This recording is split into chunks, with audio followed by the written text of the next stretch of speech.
I don't wanna collab, no, unless I hit you up.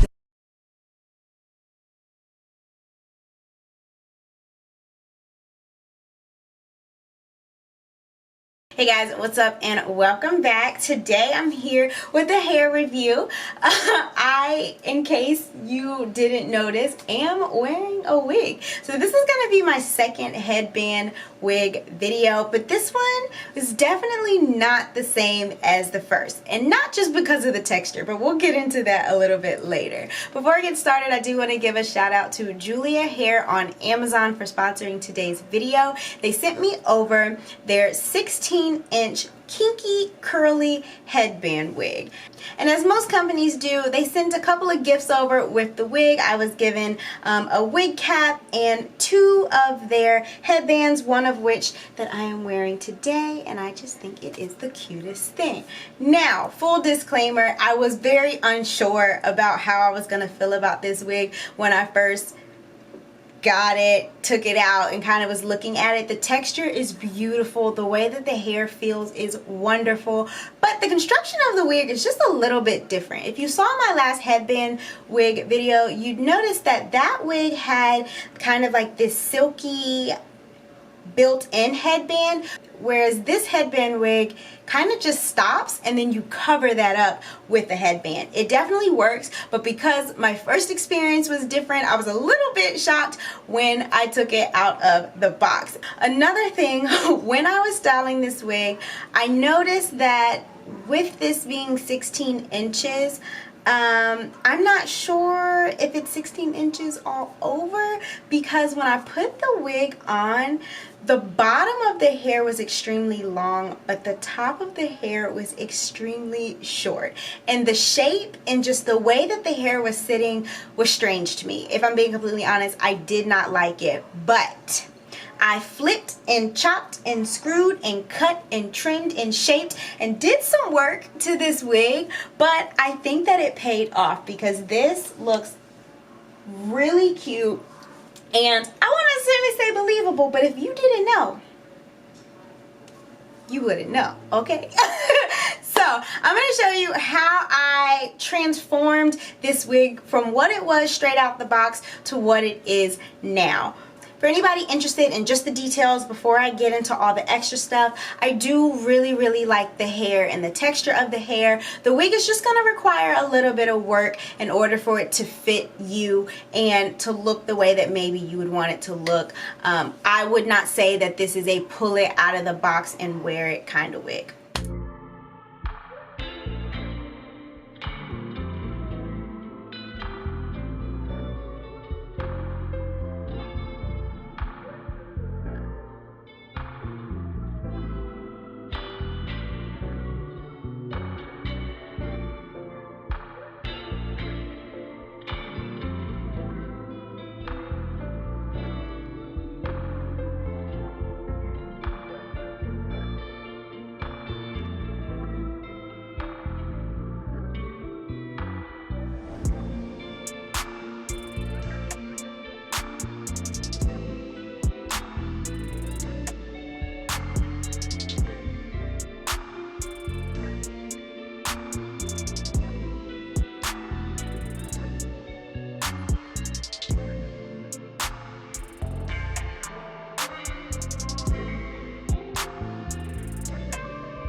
Alright friends, so time to style this girl up. So obviously I need to do my baby hairs. I'm not going to do anything too crazy.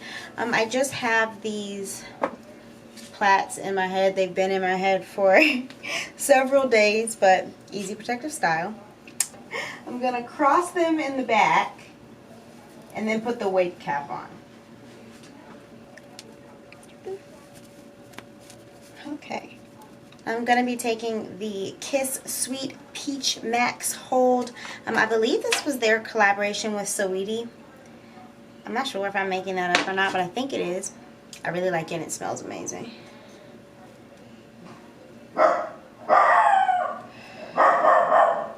Sorry. What's wrong?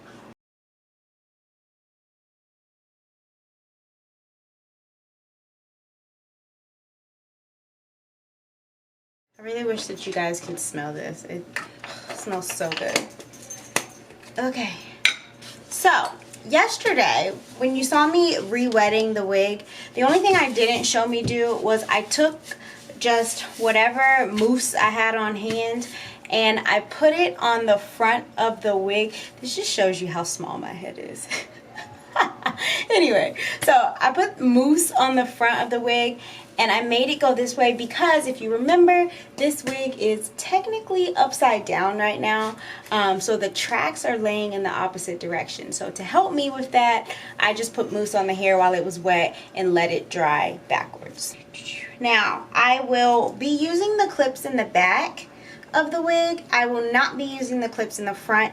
My hairline is way too sensitive for that, and I've already lost some edges in 2021 and I don't want to lose any more. So I'm going to take the comb and stick it under the wig cap, but I'm not sticking it in my actual hair, which is not the easiest to do, but it is possible. Here she is, my headband of choice. I really like the one that looks like flowers and palm trees. I think that's what it is. That's what it looks like to me. So that's the one that I'm going to use. I think if I didn't have those braids in my hair, I would definitely pull this back some more. And this, to me, just looks a little bit more realistic, being able to see some more hair versus where I had it the first time. And my head's so small that these little headbands never fit. It doesn't matter where I buy them. I always have to take a rubber band or a hair tie and tie it in the back of the headband to make it fit to my head. I don't think this is too bad, you guys. I will say the actual hair quality and texture is beautiful. It feels really nice. It doesn't feel like it's gonna tangle up on me too much as long as I don't neglect it. Granted, I know I've only had it on my head for a couple of minutes, but the quality of the hair feels amazing. It's just the styling of the wig that was a little bit different and took some getting used to. But I would suggest it if you wanted something different and something that doesn't require having to lay lace or sew bundles down to your head. If they have bundles of this, just bundles, I would love to purchase some and make the wig myself, because as you know, I make my own wigs. Maybe you don't know that, but I would very much purchase this hair just as bundles and sew it into my head. I would love to make a wig with a closure, but for the sake of it being a headband wig, I think this is pretty good. And overall, my favorite thing about it is the texture itself. It's very soft, it has a lot of body, and it's just a lot of fun. So if